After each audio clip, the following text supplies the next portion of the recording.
Eh bien salut tout le monde les amis, j'espère que vous allez bien, j'espère que vous êtes en forme. Aujourd'hui, nouvelle vidéo d'analyse technique. Voilà le format que j'ai implanté il y a quelques temps où on avait parlé notamment du DRS de Max Verstappen. Aujourd'hui, on va s'intéresser à Ferrari. On va se poser plusieurs questions dans cette vidéo. Je vais aborder à peu près tout sur la Scuderia Ferrari, que ce soit la monoplace, que ce soit les pilotes, que ce soit l'effectif en général de Ferrari. Je pense qu'après cette vidéo, on aura peut-être un point de vue un petit peu plus global sur les réelles performances de cette Ferrari depuis ce début de saison.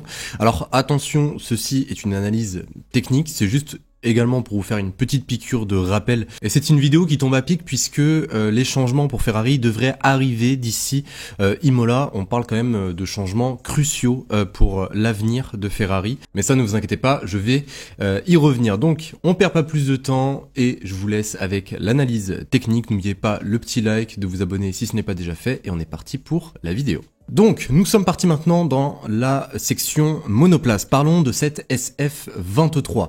Avant d'entamer ses forces et ses faiblesses, parlons quand même de la F1 75. Le but de cette SF23 était sans nul doute de corriger les précédents problèmes de la F1 75, des problèmes qui étaient fixés. On avait connaissance de ces problèmes, notamment le problème de vitesse de pointe, le problème de dégradation des pneus excessive, un manque quand même d'efficacité, mais elle avait certains atouts, notamment en qualification où elle était très rapide. D'ailleurs, cela a permis à Charles Leclerc de partir énormément de fois de la première ligne l'année dernière. Maintenant, revenons à cette SF23.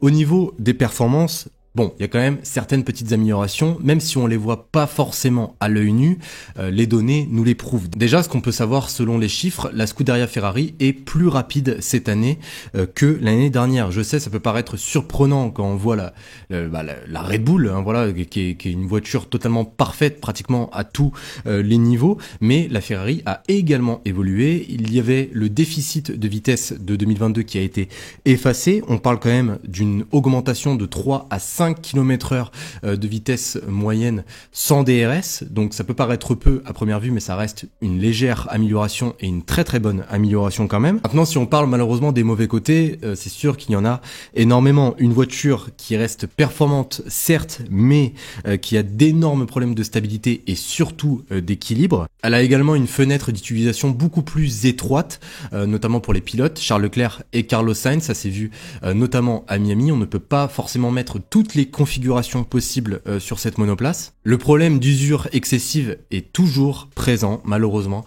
pour Ferrari. Ça reste un problème récurrent depuis l'année dernière. La différence de gomme va également influer sur le comportement de la monoplace. Encore une fois, à Miami, on a bien pu constater la différence avec Charles Leclerc, avec son relais en pneu hard et son relais en pneu médium.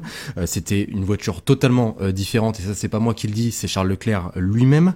Il y a des problèmes également au niveau de la suspension avant qui influe sur l'usure des pneumatiques encore une fois. Et je rappelle quand même quelque chose de très important, toutes les mises à jour aérodynamiques sont inutiles si les bras de suspension ne font pas reposer correctement les roues avant sur le sol. C'est vraiment un facteur ultra important. Et d'ailleurs, en parlant des suspensions avant, normalement Ferrari devrait apporter de nouvelles suspensions avant d'ici Imola ou Barcelone. Maintenant, parlons de l'écurie en elle-même. Alors déjà, Ferrari a encore une fois été meilleur ce week-end, et pas dans n'importe quel domaine. C'était d'ailleurs un domaine qui leur avait fait énormément défaut l'année dernière, c'est dans les stands.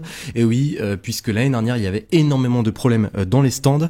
Ferrari a été meilleur que Red Bull, notamment à Miami. On connaît tous l'efficacité incroyable de Red Bull pour les pit stops. Donc ça, c'est une très bonne chose, et je pense que ça va forcément les aider d'une manière ou d'une autre, hein. C'est également très important. En termes de stratégie, je trouve que ce ne sont pas forcément les mêmes situations que l'année dernière. Je ne les ai pas encore vues sous pression. Enfin, sous pression, qu'est-ce que j'entends par sous pression? Ça veut dire dans un cas où il pourrait y avoir peut-être une victoire à la clé. Donc j'attends de les voir dans cette situation, et ensuite on verra ensemble si le départ d'Inaki Rueda a vraiment servi à Ferrari. D'ailleurs, Inaki Rueda, parlons-en, puisque Ferrari a subi pas mal de changements en effectif dû à l'arrivée de Frédéric Vasseur en 2023. David Sanchez, qui était l'ingénieur en chef de la Scuderia et d'ailleurs qui a conçu cette SF23, est parti. Inaki Rueda, le chef de la stratégie, a également été libéré, et toutes les personnes importantes de l'ère Binotto ont été remaniés par Frédéric Vasseur lui-même. Donc là, je pense qu'il est un petit peu trop tôt pour juger l'efficacité de ces nouvelles personnes. D'ailleurs, normalement, il devrait y avoir d'autres personnes qui devraient intégrer la Scuderia Ferrari peut-être cette année ou avant le début de saison 2024. Donc on attend de voir et comme ça au moins on pourra se fixer un avis plus global, notamment à la fin de saison et même lors de la saison prochaine. Maintenant parlons des pilotes. Dans la précédente vidéo news, je vous avais dit que je pourrais peut-être ouvrir le dossier Charles Leclerc, puisque oui, Charles Leclerc, on n'en parle pas beaucoup. Alors il y a un abonné qui m'a dit quelque chose qui m'a fait énormément réfléchir. Il m'a dit pourquoi est-ce qu'on idolâtre tellement Charles Leclerc alors que ça lui arrive par moment de faire pas mal d'erreurs? Et ça m'a fait énormément réfléchir dans un certain sens et je me suis dit que il y avait plusieurs réponses que je pouvais donner à ce niveau-là. Alors déjà, et je le dis franchement et totalement, je ne vais pas protéger Charles Leclerc. Voilà, pour moi, ça reste un pilote comme un autre. Vous savez très bien que je n'ai pas forcément de pilote favori. J'essaye de rester au maximum objectif. Alors déjà, la première chose que je dois vous dire, Leclerc est selon moi l'un des meilleurs pilotes sur cette grille aujourd'hui. Par contre, là où il y a un problème, c'est que quand Charles Leclerc n'a pas la bonne voiture, eh bien malheureusement ses performances vont suivre avec la voiture puisque c'est un pilote qui pousse énormément, notamment en qualification. Il demande énormément de la monoplace, c'est un pilote tout simplement très exigeant. Et si tout ne fonctionne pas comme il le souhaite dans sa monoplace, il aura du mal à déployer tout son talent. J'ai pas fait exprès de faire des rimes, mais en tout cas voilà ce que j'en pense. Voilà ce que je pense de Charles Leclerc. Maintenant, si je me pose la question, pourquoi est-ce qu'on idolâtre tellement Charles Leclerc? Eh bien moi, ma réponse est la suivante. Leclerc est déjà un jeune pilote qui a connu une ascension fulgurante en Formule 1. J'ai vu très peu de pilotes à son âge, après seulement une saison, arriver chez Ferrari et réussir ce qu'il a fait, ça veut dire détrôner un quadruple champion du monde. Détrôner entre guillemets, voilà, Vettel était, on va dire, fatigué, hein, il en avait un peu marre. Voilà, on va pas se mentir, mais quand même les performances étaient présentes. Il restait dans les temps de Sébastien Vettel, alors que Sébastien Vettel était bien au-dessus, par exemple, de Kimi Räikkönen l'année d'avant. Donc ça reste une très très bonne performance. Et quand Leclerc est arrivé et que Vettel est parti et que les performances de Charles Leclerc étaient meilleures que celles de Sébastien Vettel, et également avec la nouvelle réglementation, eh bien l'espoir des tifosi s'est beaucoup plus fixé sur Charles Leclerc. C'est pour cela qu'aujourd'hui, quand Charles Leclerc fait des erreurs ou quoi que ce soit, on va plus incriminer Ferrari. Peut-être pas à juste titre, hein, voilà, moi je n'ai pas forcément mon avis là-dessus. Pour moi, si un pilote fait une erreur, bah, c'est de la faute du pilote. Si une écurie n'est pas capable de donner une bonne voiture à un pilote talentueux, c'est de la faute de l'écurie également. Voilà, pour moi, ce n'est pas le pilote est fautif, l'écurie n'est pas fautif. Pour moi, c'est une globalité. Un pilote ne peut pas fonctionner sans une bonne voiture et une écurie ne peut pas performer sans un bon pilote. Mais je pense, et je le dis haut et fort, et j'espère ne pas me tromper à l'avenir, si on parie autant sur Charles Leclerc, si on lui permet de faire certaines erreurs, si on ne le critique pas, c'est tout simplement car on sait au fond de nous que ça sera probablement l'une des clés de la réussite de Ferrari, que ce soit dans un avenir proche ou dans un avenir lointain. Charles Leclerc est un pilote stable, c'est un pilote performant et surtout c'est un pilote loyal envers Ferrari. Au niveau maintenant de Carlos Sainz, alors Carlos Sainz il est également longuement critiqué par rapport à ses performances, il n'est pas tout reproche on va dire, mais quand même j'ai vu une amélioration de sa part l'année dernière, notamment quand il a remporté sa première victoire à Silverstone.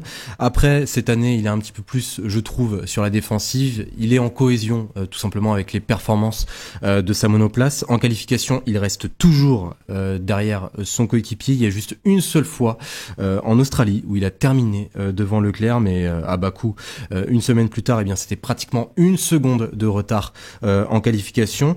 Après, voilà, je trouve que Carlos, certes, n'est pas autant rapide que Charles Leclerc à tous les moments. Ça, c'est une réalité, hein, on ne peut pas le nier, on le voit dans les chiffres, mais ça reste un pilote extrêmement constant, je trouve. C'est pas toujours le pilote le plus rapide, mais c'est un pilote qui ne va pas tout le temps faire les erreurs, car généralement, je pense qu'il va préférer ne pas trop aller à la limite tel un Charles Leclerc, mais plutôt essayer de temporiser, quitte à perdre certaines positions, il va ramener plusieurs points à la maison. Donc pour conclure concernant la situation de Ferrari, eh bien Ferrari sont rentrés dans un mois très important, car il faut comprendre au plus vite si tout est vraiment à refaire sur cette SF23 pour ne pas sacrifier la saison 2024. Il y aura des évolutions à Imola et également à Barcelone.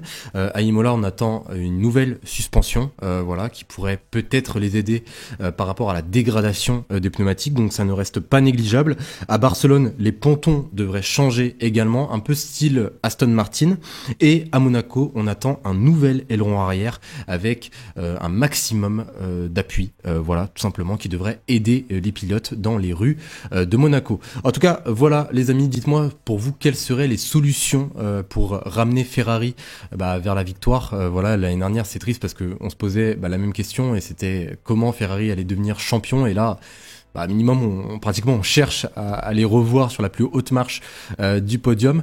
En tout cas, j'espère vraiment que cette vidéo vous aura plu, j'espère vraiment qu'elle vous aura éclairé tout simplement. Sur ce les amis, eh bien je vous souhaite une excellente semaine, prenez soin de vous. N'oubliez pas le petit like, de vous abonner si ce n'est pas déjà fait, le petit commentaire également pour me donner votre avis concernant Ferrari. Et sur ce les amis, eh bien je vous dis à la prochaine. Salut tout le monde.